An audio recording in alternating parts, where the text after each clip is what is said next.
대응을 중요할 텐데 제일 먼저 발견했을 때는 강하게 움직이고, 발견했을 때 너무 높다 보이면 무조건 따라갈 필요는 없지만 발을 들인다.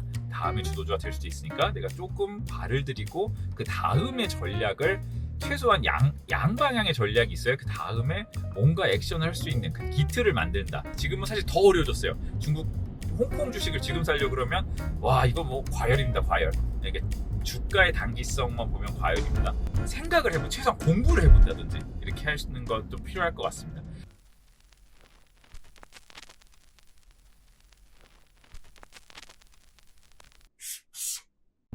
예, 안녕하세요. 주식일타 김기훈입니다.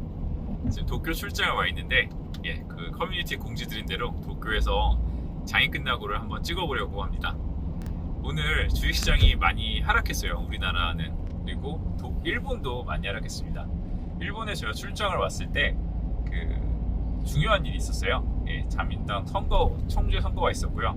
총재 선거는 결국 총리로 연결이 돼요. 결국 집권을 하는 거죠. 갑자기 이시바가 당선이 됐다고 나오면서 제가 이토츠 상사 미팅을 하고 있었는데, 특히 상사는 엔화 약세 수혜주잖아요. 뭐 얘기를 하고 있는 와중에 이시바 당선됐네요 이렇게 얘기가 했어요. 그러면서 갑자기 엔화가 강세로 가면서 니케이 지수가 막 장후에 선물이 폭락을 하더라고요. 오늘 열구도 역시 마이너스 5% 정도인가요? 하락했습니다.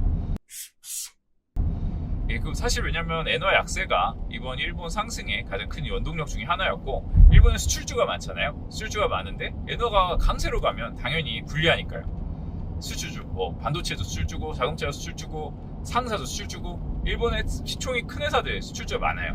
물론 약간 엔화 강세가 약간 유리한 주식도 당연히 있겠죠. 그런데 내수주가 좋아야 되는데, 내수주는 또 어떤 문제가 있냐? 일본의 내수주는 그냥 내수주가 아니에요. 인바운드 수혜가 많았잖아요. 일본에 정말 우리나라도 막 한창 일본만 간다 막 그랬어요. 엔화 약세 때문에 일본 간다. 근데 엔화 약세 약해지면 일본에 워낙 좋은 인바운드 수요에서 피크아웃을 할 거 아니에요. 그러면 일본의 내수주도 좀 뭐 예를 들어 이세탄 백화점이다. 이세탄 미스콜 그러면은 이세탄 백화점에 일본인들이야 엔화 강세면 좀 잘 갈 수도 있겠지만, 외국인 수요가 엄청 많다가 피크아웃하는 우려가 있잖아요. 그래서 내수까지도 빠진 거예요. 그러니까 일본 지수가 엄청나게 한 번에 급락한 거죠. 그래서 일단 일본 장은 일단 한번 쉬어갑니다. 왜냐, 사실 그 전에 엔화 약세와 아베노믹스 이후로 장기로 이어진 일본의 밸류업으로 무지무지 시장이 많이 올랐잖아요. 제가 소개 영상 때도 한번 슬쩍 말씀을 드렸었는데, 일본이 89년에 버블 4만을 갔다가 2012년 아베노믹스 직전에 8천까지 하락했었는데, 지금 4만을 넘었었죠. 그랬다가 다시 3만 이제 중후반대 이제 왔는데, 여기서는 뭐 쉴 수 있을 것 같습니다. 일본 장은. 왜냐, 뭐 엄청나게 올랐으니까요. 그리고 아무래도 기업 실적을 가만히 있어도 올려줄 수 있는 게 엔화 약세라는 게 있었는데, 그걸 그렇게 기대할 수가 없잖아요. 그리고 금리가 아무래도 올리는 거잖아요. 근데 같이 올리는 것도 아니고, 미국이 급격하게 내리는데 혼자 올리니까 당연히 무슨 자금의 흐름이라던가 상대적인 유불리로 볼 때 일본 장은 쉴 수 있다, 이렇게 볼 수 있을 것 같아요. 그래서 뭐 일본의 수출주가 아닌 소비재 나무로 재밌는 주식들은 여전히 있을 수 있고요. 엔화 약세로 피해를 봤던 뭐 그런 거에 관련해서 제가 좀 쇼츠도 만들어 보려고 하는데, 식당 같은데 특히 수입하는 원재료 쓰는 저가 식당 이런 경우에는 수입할 때 엔화 약세가 손해를 봤으니까 엔화 강세가 할 때 좀 나을 수 있나? 뭐 이렇게 하는 일부 주식들이 있을 수 있지만 전체 장이 드라이브 되기는 어렵다, 이렇게 보고 있고요. 근데 반면에 오늘 상해 지수가 말도 못하게 올랐습니다. 7%, 이 상해 지수 7% 본 적이 없어요. 뭐 제가 기억을 못하는 걸 수 있는데, 플러스 선전 지수가 동시에 11% 본 적이 없는 것 같아요. 거기에 항생테크 지수가 7% 넘게 올랐어요. 이런 날은 진짜 잘 없습니다. 근데 물론 무지 빠지다 금요일기 때 그런 일은 뭐 많이 있었겠죠. 금요일기 때 엄청나게 빠지다가 한번 급반등할 때, 코로나 때 엄청나게 빠지다 급반등할 때 7% 오를 수도 있겠죠. 몇십 프로 빠졌으면. 근데 그게 아니라 말씀드린 계속 목요일에 올랐고 금요일에도 올랐고 그 전에도 올랐고 지수가 30% 오른다 또 10% 오르는 거예요. 그러니까 이런 일은 쉽지 않아요. 이유가 보통 있습니다. 그리고 그거를 저번에 2번에 걸쳐서 말씀을 드렸고, 다시 한번 포인트를 짚어서 말씀드리면, 중국은 부양을 여러 번 했어요. 여러 번 실망을 줬어요. 부양한다 치고 또 빠지고, 부양하다 치고 또 빠지고, 또 빠지고. 아, 이제 중국은 절대 아니야. 중국에서 오늘 그런 자리 놀았대요. 아, 8년을 참았는데 드디어 팔았다가 오늘 올랐다. 예, 진짜 중국인들도 힘들어서 자기 걸 다 포기했을 정도예요. 예, 왜냐? 그리고 특히 물론 그 구조적인 부분이 있죠. 구조적인 부분이 있어요. 제가 막 댓글 달아달라고 말씀드렸을 때 댓글에서 구조적인 부분 많이 설명을 해주셨습니다. 예, 좋은 의견들이었고요. 그랬는데 구조적인 걸 떠나서 좀 단기적인 걸 위주로 보면 2021년 이후에는 좀 달라진 게 있어요. 22년부터 미국이 금리를 급격하게 올렸잖아요. 미국이 5%? 저희 못 봤잖아요. 미국이 5.5까지 올렸잖아요. 미국 5.5까지 올렸는데 중국 경기가 좋지 않은데 그걸 따라갈 수가 없잖아요. 미중 금리차가 발생했습니다. 근데 미중 금리차가 발생한 상태에서 미국이 금리를 안 내리는데 중국이 금리를 확 내리고 지준율을 빡빡 내리면서 더 그걸 심화시키면서, 차이를 더 심화시키면서 부양을 강력하게 하는 건 쉽지 않아요. 그리고 경제를 보는 사람들은 그거를 정책 여력이 적다 이렇게 얘기를 해요. 정책 여력이 적은 거죠. 근데 미국이 저번에 예상했을 수도 있지만 50bp를 내려버렸어요. 그리고 갑자기 중국이 강력한 부양 정책을 시작했어요. 그냥 우연일까요? 50bp를 내렸는데 갑자기 중국에서 부양해야지? 그래서 부양했을까요? 전 아니라고 생각합니다. 왜냐면 이거 너무 이게 되게 까마귀 날짜 배 떨어진다, 이상하잖아요. 미국이 금리를 내리니까 정책 여력이 생기면서 준비한 부양책을 하는 것 같아요. 그리고 부양책 지준율 50bp 이하로 시작한 날부터 거의 매일 뭐가 나옵니다. 오늘은 또 강력한 게 나왔어요. 1선 도시 정책이, 부동산 정책이 나왔잖아요. 1선 도시는 잘 안 해줬어요. 2선, 3선 부양을 했죠. 왜냐, 1선은 너무 비싸니까요. 비쌌었으니까요, 부동산이. 우리나라도 서울은 잡고 딴 데는 올리려고 하잖아요. 이게 되나요? 안 됩니다. 외국인 투자가고 누구고 서울을 사고 싶고 중심지를 사고 싶고 중국에 갔으면 그나마 중국의 1선 도시를 사고 싶지, 3선 도시 부양하면 거기 가서 외국인 투자가가 시골을 다니면서 부동산을 살까요? 3선이 시골은 아닙니다. 그렇지만 예를 들어 그렇습니다. 그러면은 1선 도시를 부양해야 의지가 느껴지는 거잖아요. 오늘 1선 도시 정책이 나왔어요. 그래서 오늘 우리나라 장을 열 때부터 철광석이 8%인가요? 상당히 많이 올라가기 시작했어요. 그리고 오늘 장 끝날 때 SCFI라고 글로벌 해운 지수가 20%가 올라서 상한가로 끝났습니다. 그리고 중국의 주요 대형주들이 상한가가 낮아요. 10%밖에 안 됩니다. 근데 10% 상한가를 다 쳤대요. 그래서 지수가 7%, 선전은 지수가 11% 오른 거죠. 아주 이례적인 일입니다. 그러니까 그만큼 외국인 투자가들도 어느 정도 중국 못 믿어 하다가 양치기 소년인가요? 늑대가 나타났다 했는데 안 믿다가 늑대가 나타나면 사실 그때쯤 되면은 다 팔고 떠나서 아무도 없습니다. 주식도 똑같아요.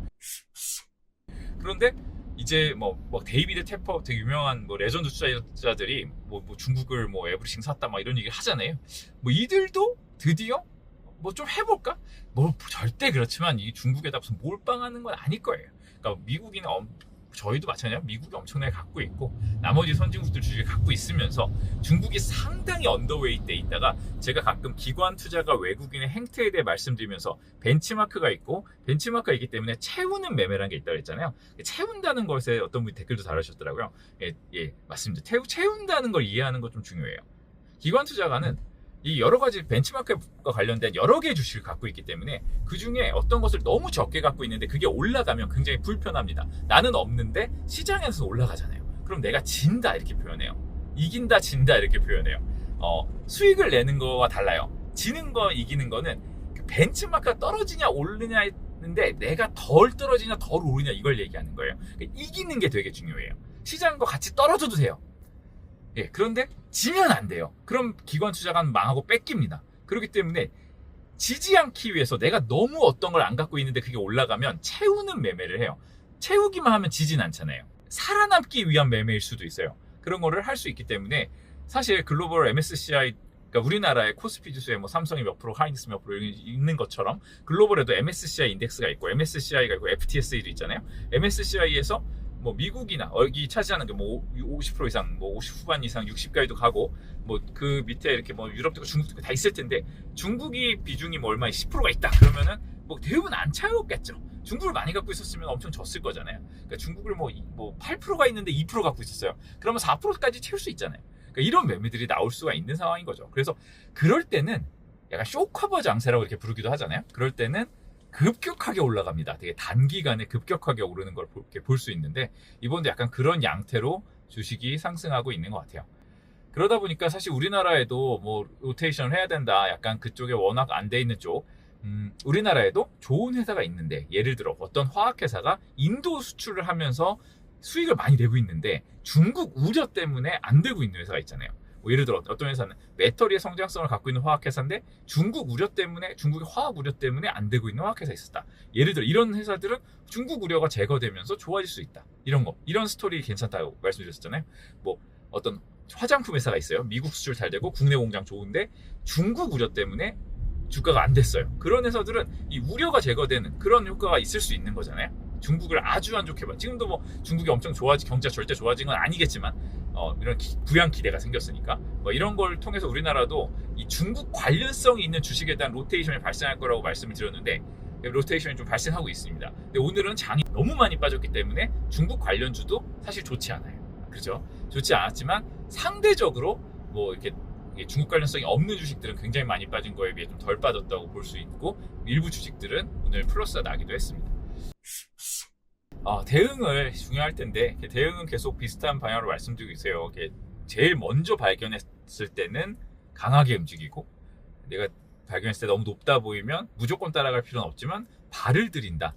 이쪽이 다음에 주도주가 될 수도 있으니까 내가 조금 발을 들이고 그 다음에 전략을, 최소한 양방향의 전략이 있어야 그 다음에 뭔가 액션을 할 수 있는 그 기틀을 만든다. 이 정도로 대응은 했으면 좋겠다고 말씀을 드렸던 것 같은데요. 뭐 지금도 마찬가지입니다. 지금은 사실 더 어려워졌어요. 홍콩 주식을 지금 살려 그러면 와, 이거 뭐 과열입니다. 과열.